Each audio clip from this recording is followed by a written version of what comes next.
نحمده ونصلي على رسوله الكريم اما بعد فاعوذ باللہ من الشیطان الرجیم بسم اللہ الرحمن الرحیم۔ یہ الحمدللہ ہمارا مثنوی شریف کا 89 لیکچر ہے، اور ان مضامین میں ہم اسلام کی اصل تعلیمات کو بھی سمجھنے کی کوشش کر رہے ہیں۔ پچھلے لیکچر میں انسانی عقل سے متعلق اہم باتیں ہوئی تھیں، اور یہ بتایا گیا تھا کہ نفسانی عقل یا تو دین کی طرف سے غفلت میں ہی رکھتی ہے، یا پھر دین کو کمزور عقلی دلائل سے اپنی خواہشات کے مطابق بدل دینے کی کوشش کرتی ہے۔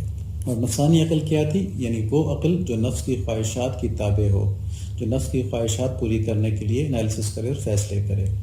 تو اسلام سے پہلے کے بھی جو آسمانی مذاہب تھے وہ بھی اسی دنیا پرستی اور عقل نفسانی کی وجہ سے خراب ہوئے تھے۔ لیکن سورہ اعراف کے اندر آیت نمبر 169 ہے، فخلف من بعدهم خلف ورثوا الكتاب يأخذون عرض هذا الأدنى ويقولون سيغفر لنا وإن يأتهم عرض مثله يأخذوه ألم يؤخذ عليهم ميثاق الكتاب ألا يقولوا على الله إلا الحق ودرسوا ما فيه والدار الآخرة خير للذين يتقون أفلا تعقلون۔ کہ پھر ان پہلے دور کے یہودیوں کے بعد ایسے لوگ ان کے جانشین ہوئے اور تورات کے وارث بنے کہ وہ ادنا دنیا کے مال کے بدلے تورات کے احکام میں تحریف کرتے تھے اور کہتے تھے کہ یہ تو معمولی گناہ ہے، ہماری ضرور مغفرت ہو جائے گی۔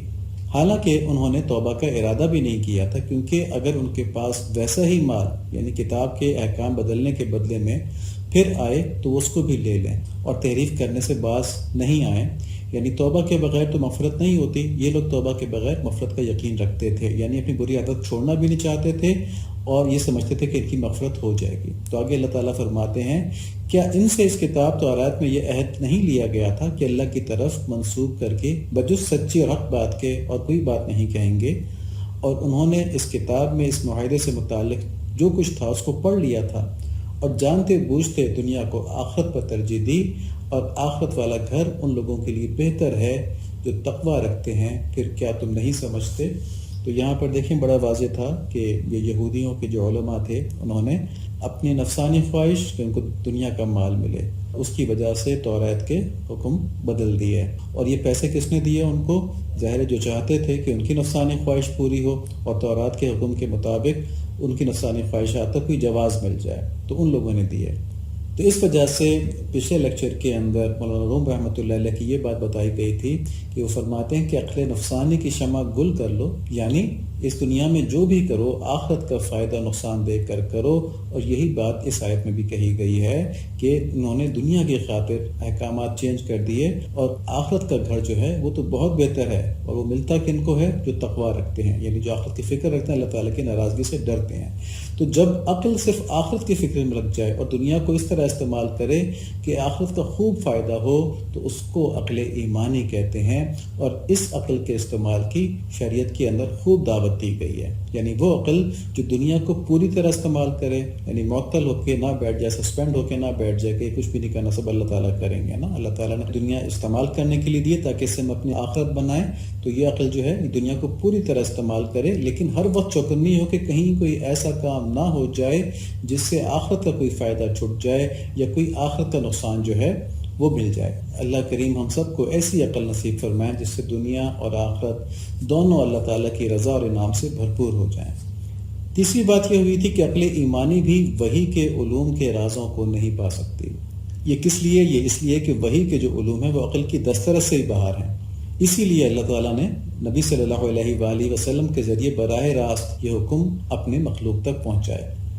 اب یہ بات کہ وحی کے علوم جو ہیں یہ انسانی عقل سے ماورا ہیں، بیونڈ ہیں، یہ بہت سے فلسفیوں کے اور عقل پرستوں کے ذہن میں نہیں آتی، ان کو ہضم نہیں ہو پاتی یہ بات۔ تو ان کو سمجھانے کے لیے سیدھا سا سوال کیا جاتا ہے کہ اگر قرآن شریف وحی کے ذریعے نہ اتارا گیا ہوتا تو کیا دنیا کے جو عقل مند ترین انسان ہیں وہ بیٹھ کے صدیوں غور کرتے رہتے؟ کیا تب بھی کوئی امکان تھا کہ وہ اپنی عقل سے قرآن شریف کے جو احکامات ہیں، اس کے جو مضامین ہیں، وہ بغیر پیغمبر کے بتائے ہوئے اپنی عقل سے دریافت کر لیتے؟ تو اس کا تو امکان میرے خیال میں ہم میں سے کوئی بھی نہیں مانے گا کہ ایسا ممکن تھا۔ ایک اور مثال لے لیں کہ قرآن شریف کے جو حروف مقطعات ہیں، یعنی الف لام میم ہا میم، ان کے معنی کیا انسان اپنی عقل سے دریافت کر سکتا ہے؟ یا پھر یہ کہ اس بات کا جواب دیا جا سکتا ہے عقل کی بنیاد پہ کہ اللہ تعالیٰ نے 5 نمازیں کیوں فرض کی، 3 کیوں نہیں کی، 6 کیوں نہیں کی؟ تو ان سوالوں کا جواب حاصل کرنا عقل سے ممکن نہیں، اور بس یہی مطلب ہے اس بات کا کہ وحی کے علوم انسانی عقل سے ماورا ہیں۔ اللہ تعالیٰ کی حکمتیں ہیں اور انسان کی جو عقل ہے وہاں پہ وہ کوئی حیثیت نہیں رکھتی، وہ سمجھ ہی نہیں سکتی ان چیزوں کو۔ انسان کی عقل تو فزیکل کائنات کو پورے طور پہ نہیں سمجھ سکتی۔ جیسے ابھی تک ہم کو نہیں پتہ کہ کائنات کتنی بڑی ہے، ہمیں یہ پتہ کہ مستقل ایکسپینڈ ہو رہی ہے، لیکن ہمیں اس کی ڈائمینشنز نہیں پتہ، اس کی لمٹس نہیں پتہ۔ ہمیں نہیں پتہ کہ جب اللہ تعالیٰ کہتے ہیں کہ میں نے 7 آسمان بنائے تو 7 آسمانوں سے کیا مراد ہے۔ تو یہ سارے وحی کے علوم ہیں، چنانچہ وحی کے علوم میں حکمت سمجھ میں نہ آئے یا آ جائے، ان پر عمل ضرور کرنا ہے، اور عمل اسی طرح کرنا ہے جس طرح پیغمبر صلی اللہ علیہ وآلہ وسلم نے کیا اور ہم تک تواتر سے پہنچا۔ یہ نہیں کہ جی نہیں اس حکم کو تو اس طرح کرنا چاہیے، جیسے کوئی کہے کہ آج کل تو بڑی مصروفیت ہے، 5 وقت کی نمازیں نہیں پڑھی جا سکتی، تو ہماری عقل تو یہ کہتی ہے کہ ہم 3 وقت کی پڑھ لیں تاکہ ہمارے جو کام کرنے کا ٹائم ہے وہ ڈسٹرب نہ ہو۔ یا ایسے لوگ بھی ہیں جو کہتے ہیں کہ اللہ تعالیٰ نے فرمایا ہے اقیم الصلاۃ لذکری، کہ میری یاد کے لیے نماز قائم کرو، تو آپ آنکھیں بند کر کے بیٹھ جائیں، تھوڑی دیر اللہ تعالیٰ کو یاد کر لیں تو بس یہ نماز ہو گئی۔ تو یہ بھی وہ اپنی عقل سے انہوں نے اس آیت کا یہ مطلب نکال لیا اور ایک عمل بنا لیا۔ تو نہیں، نماز اسی طرح ہوگی جس طرح نبی صلی اللہ علیہ وآلہ وسلم نے پڑھی اور جس طرح ہم کو متواتر پہنچے۔ اللہ تعالیٰ میں یہ بات صحیح طریقے سے سمجھنے کی توفیق نصیب فرمائیں، اور ہمیں انسان کو عقل کل سمجھنے کی جہالت سے محفوظ فرمائیں۔ یہ بہت بڑی جہالت ہے کہ آدمی کو، جہالت کسے کہتے ہیں؟ کسی چیز کا علم نہ ہونا۔ تو اپنی عقل کے حدود کا علم نہ ہونا، اس کی لمٹس کا، اس کے باؤنڈز کا علم نہ ہونا، تو یہ بھی جہالت ہوئی نا۔ تو اللہ تعالیٰ اس سے ہم کو محفوظ فرمائے، آمین۔ اب ہم آگے کے شعر پڑھتے ہیں۔ تو مولانا فرماتے ہیں دریا کے گفتہ کے آنچت داد حق، برت شیریں کرد در ایجاد حق۔ ایک والیوم میں اس نے کہا کہ جو کچھ اللہ تعالیٰ نے تجھے دیا ہے وہ آفرینش، یعنی جس وقت کی تخلیق ہوئی تھی کائنات، اس وقت سے اللہ تعالیٰ نے تیرے لیے شیریں کر دیا ہے۔ بر تو آساں کر دو خوش آرا بگیر، خیشتن را درمی فگن در ظہیر۔ تیرے لیے آسان اور خوشگوار بنا دیا ہے، اس کو لے لے، اپنے آپ کو پیچش میں مبتلا نہ کر۔ اس کا مطلب یہ ہوا کہ ایک والیوم میں اس نے لکھا کہ تمہیں جو بھی پسندیدہ چیز ملتی ہے وہ کائنات کی پیدائش کے وقت سے ہی تمہارے لیے پسندیدہ خوشگوار بنا دی گئی تھی، اور اس کا حصول تمہارے لیے آسان کر دیا گیا تھا۔ تو اس کا تمہارے لیے پسندیدہ ہونا اور اس کے حصول پر تمہیں قدرت دینا، یہی اس بات کی علامت ہے کہ اللہ تعالیٰ چاہتے ہیں کہ تم اس چیز سے خوب فائدہ اٹھاؤ اور خوشیاں حاصل کرو۔ بس اپنے نفس کو مشقت میں مت ڈالو، مشکل میں مت ڈالو، اور اس نعمت سے بھرپور مزے لوٹو۔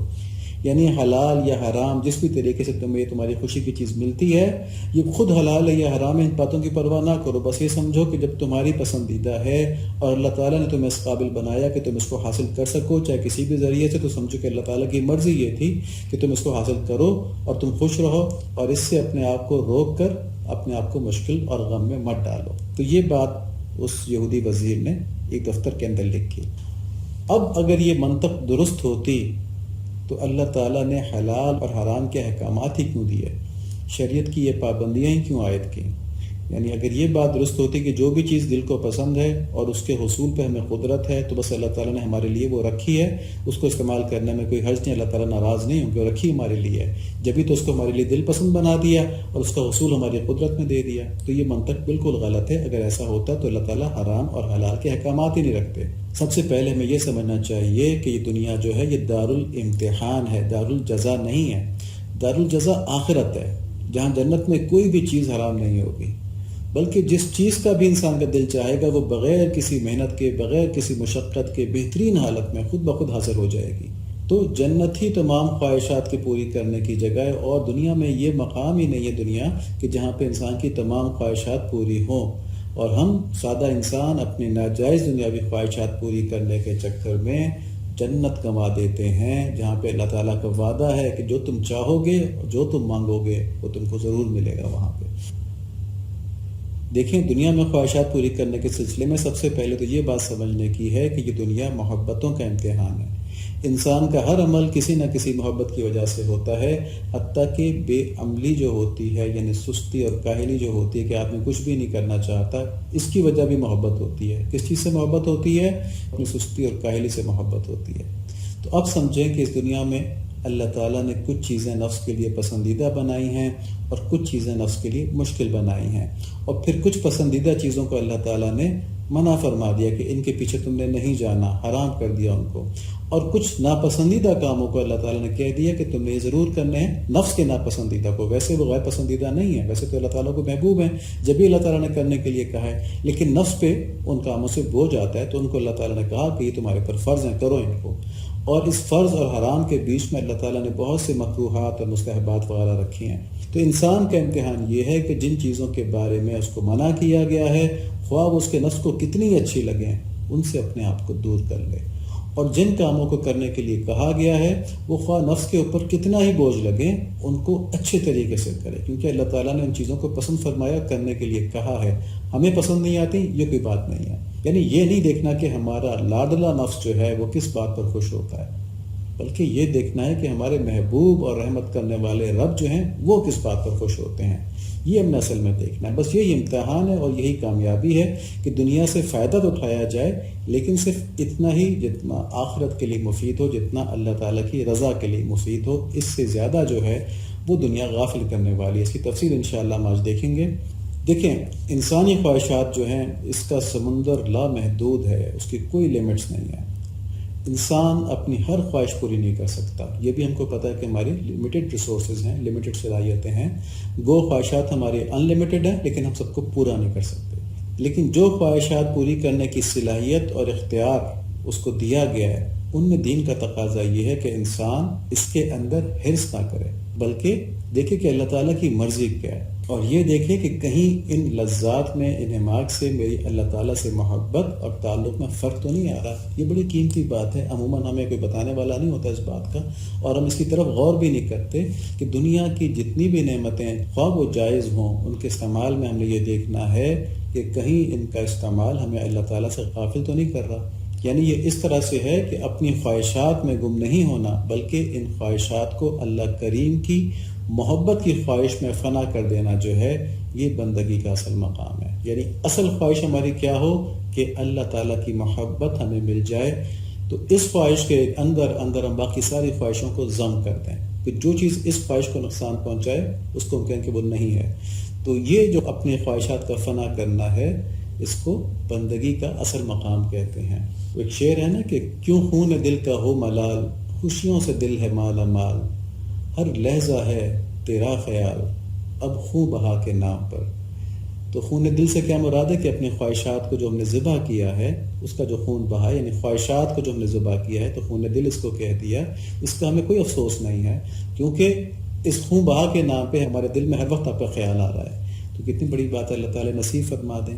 اب جس کا یہ مقام نہیں ہے نا کہ جو اللہ تعالیٰ کی محبت کی خواہش میں باقی خواہشات فنا نہیں کر سکتا، وہ انسانیت کے اعلیٰ درجے سے تھوڑا سا نیچے ہے، اس کی حیوانی جبلت جو ہے اس میں اس کی انسانیت کے خواص کے اندر ملاوٹ کی ہوئی ہے۔ تو بس یہ سمجھ لیں کہ دنیا کے استعمال سے ہم نے آخرت کمانی ہے، دنیا آخرت کی کھیتی ہے، یہ خواہشات پوری کرنے کی جگہ نہیں ہے۔ خواہشات ہمارے دل میں ہوں گی، لیکن دنیا ان خواہشات کو پوری کرنے کی جگہ نہیں۔ ہم نے یہ بات کی نا کہ انسان کی خواہشات کا جو سمندر ہے وہ لامحدود ہے۔ تو حضرت حکیم اختر صاحب کا شعر ہے، حقیقت بندگی کی ہے یہی اے دوستو سن لو، حقیقت بندگی کی ہے یہی اے دوستو سن لو، دلے پر آرزو رکھتے ہوئے بے آرزو رہنا۔ ٹھیک ہے، دلے پر آرزو رکھتے ہوئے بے آرزو رہنا، کہ دل کے اندر خواہشات تو ہزار ہیں، لیکن ہم ان خواہشات کے پیچھے نہیں چل رہے۔